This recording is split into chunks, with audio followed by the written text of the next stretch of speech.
Hello guys, welcome back to my YouTube channel yes chemistry away of success. और मैं हूं आपका educator Shiv Mishra. और ये हमारा क्लास 12 फिजिक्स जो चैप्टर 1 चल रहा है वैद्युत इस हमारा, ठीक है ना, जो हमारा पहला चैप्टर है उसको हम लोग पढ़ रहे हैं और ये हमारा अगला पार्ट है। और बाकी सब वीडियो आपको मिल जाएंगे हमारे चैनल पे। और हमारा जो चैप्टर पूरे वीडियो यानी कि स्थिर वैद्युतिकी यूनिट फर्स्ट है हमारा। ये सभी वीडियो आपको प्लेलिस्ट में मिल जाएंगे, जाके वॉच कर सकते हैं और वहाँ से अच्छी सी नोट्स आप कंप्लीट कर सकते हैं। और आपको नोट्स कंप्लीट करने के लिए ये सब एक लगातार वीडियो प्रोवाइड की जा रही है और ये सब आपको पूरे नोट्स दिए जा रहे हैं। इससे बाहर आपको कहीं पे नहीं है कि ये नहीं है कि मैं बीच से, ऐसा कुछ भी नहीं है। कोई मैंने टॉपिक यहाँ पे छोड़ नहीं रहा हूँ। उन सभी टॉपिकों को मैं उठा के लेके चल रहा हूँ जो कि आपके एग्ज़ाम के लिए इम्पॉर्टेंट है और एग्ज़ाम में आपके आते हैं। तो कुछ धनावेशित एवं ऋणावेशित वस्तुओं के नाम। तो धनावेशित एवं ऋणावेशित की खोज किसने की थी सर्वप्रथम? तो धनावेशित एवं ऋणावेशित यानी कि धनावेश और ऋणावेश की खोज बेंजामिन फ्रैंकलिन नामक वैज्ञानिक ने किया था। तो धनावेश और ऋणावेश की खोज किसने की थी? तो इसकी खोज बेंजामिन फ्रैंकलिन नामक वैज्ञानिक ने किया था। तो लिख सकते हैं धनावेश एवं ऋणावेश की खोज बेंजामिन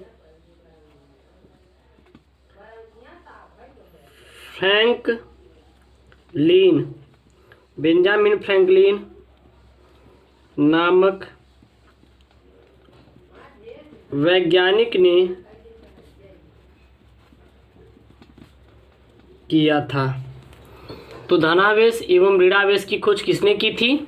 तो याद रखिएगा, धनावेश एवं ऋणावेश की खोज बेंजामिन फ्रैंकलिन नामक वैज्ञानिक ने किया था।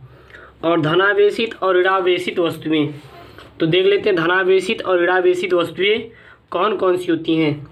तो एक तरफ हम लोग धनावेशित वस्तुएं लिख लेते हैं। कौन सी वस्तुएं? धनावेशित वस्तुएं और दूसरी तरफ ऋणावेशित वस्तुएं। तो धनावेशित और ऋणावेशित वस्तुएं कौन कौन सी होती हैं?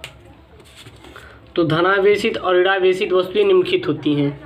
धनावेशित अगर ऋणावेशित देखें तो बहुत सारे हमारे प्रकार की होती हैं।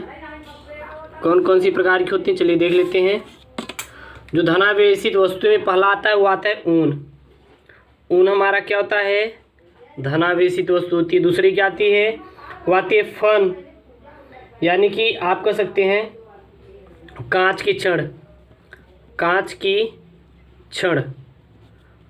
छड़ भी हम लोग देखें तो ये भी धनावेशित वस्तु के अंतर्गत आती है। और तीसरा हमारा क्या आती है? सूखा बाल भी क्या होता है? हमारा धनावेशित वस्तु के ही अंतर्गत आता है। ऋणावेशित वस्तु के अंतर्गत पहला होता है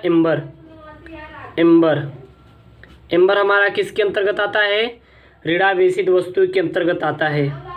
दूसरा होता है हमारा एबोनाइट की छड़। किसका? एबोनाइट की छड़, ये भी किसके अंतर्गत आती है? एबोनाइट की छड़ भी हमारा ऋणावेशित वस्तु के अंतर्गत आती है। तीसरी आती है प्लास्टिक। क्या आती है? प्लास्टिक। तो जो प्लास्टिक होती है यह भी हमारी ऋणावेशित वस्तु के अंतर्गत आती है। चौथा हमारा क्या होती है? प्लास्टिक का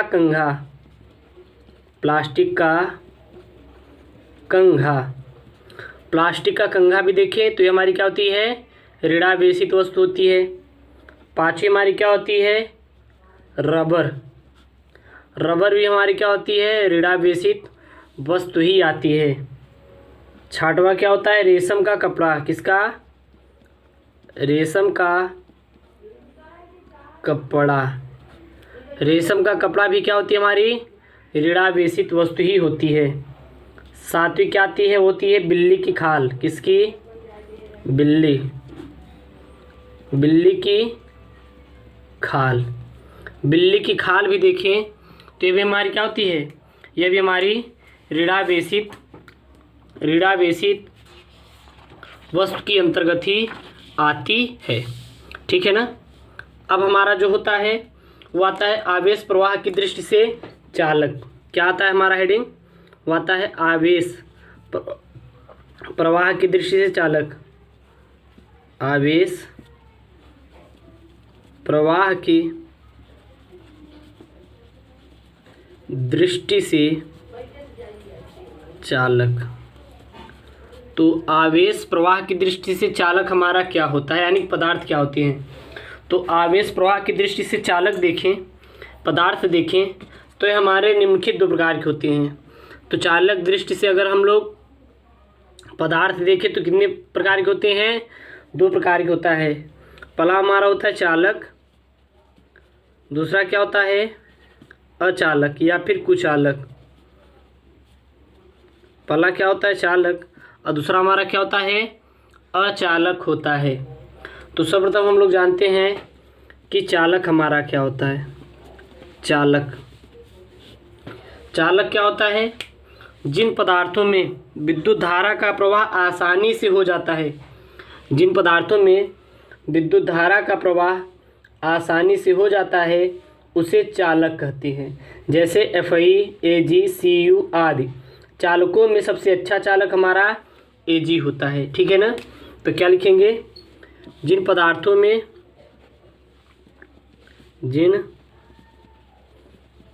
में विद्युत धारा का प्रवाह, किसका, विद्युत धारा का प्रवाह आसानी से हो जाता है उसे चालक कहते हैं। तो जिन पदार्थों में विद्युत धारा का प्रवाह आसानी से हो जाता है उसे चालक कहते हैं। जैसे हमारा क्या क्या है, एग्जाम्पल में देखें तो Fe है, Ag है, Cu है आदि। Fe, Ag, Cu आदि जितने भी होते हैं ये हमारे क्या होते हैं, चालक होते हैं। क्या होते हैं, चालक। और चालकों में सबसे अच्छा चालक हमारा क्या होता है, Ag होता है, याद रखिएगा। तो आप लिख सकते हैं चालकों में सबसे अच्छा चालक, चालकों में सबसे अच्छा चालक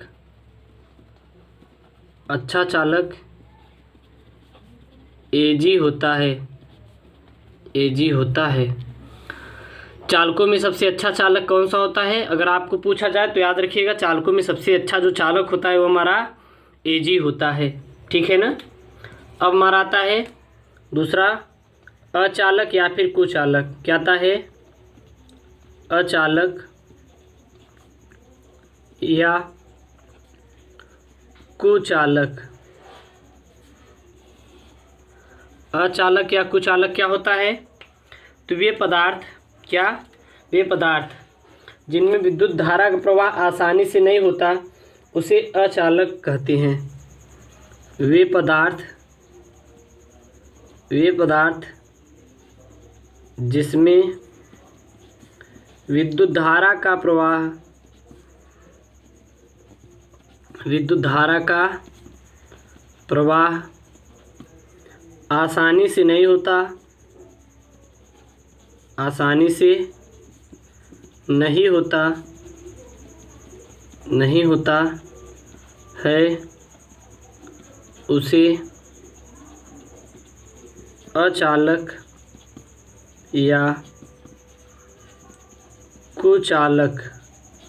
उसे अचालक या कुचालक कहते हैं।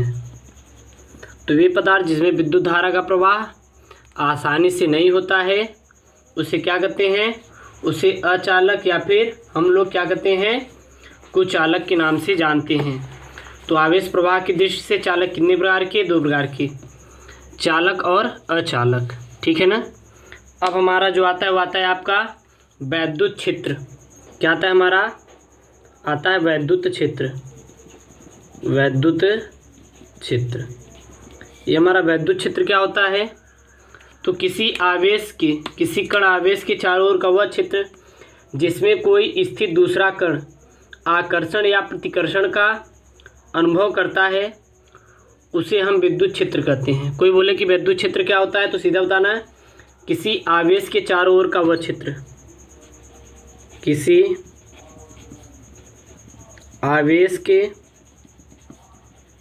आवेश के चारों ओर का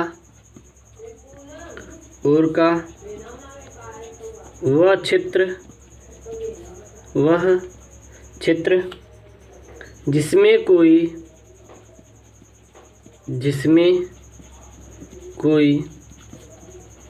दूसरा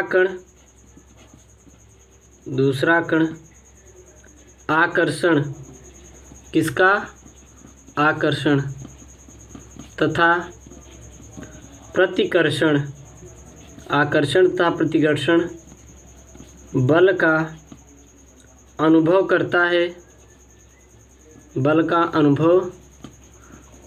है उसे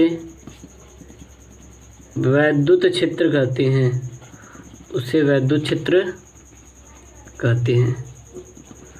तो वैद्युत क्षेत्र क्या होता है याद रखिएगा, किसी कण के या फिर किसी आवेश के चारों ओर का वह क्षेत्र जिसमें कोई दूसरा कण आकर्षण तथा प्रतिकर्षण बल का अनुभव करता है उसे विद्युत क्षेत्र कहते हैं। तो मेरे प्यारे दोस्तों, ये आपका वीडियो जो पार्ट है हमारा 3rd पार्ट है क्लास 12th फिजिक्स चैप्टर 1 का। नेक्स्ट वीडियो में अगला पार्ट आपको मिलेगा। सभी वीडियो आपको प्लेलिस्ट में मिल जाएंगे और बात जरूर कीजिए। और ये आपके बोर्ड एग्जाम की दृष्टि से बहुत इंपॉर्टेंट, ये फुल नोट्स है। ओके दोस्तों, थैंक यू, जय हिंद।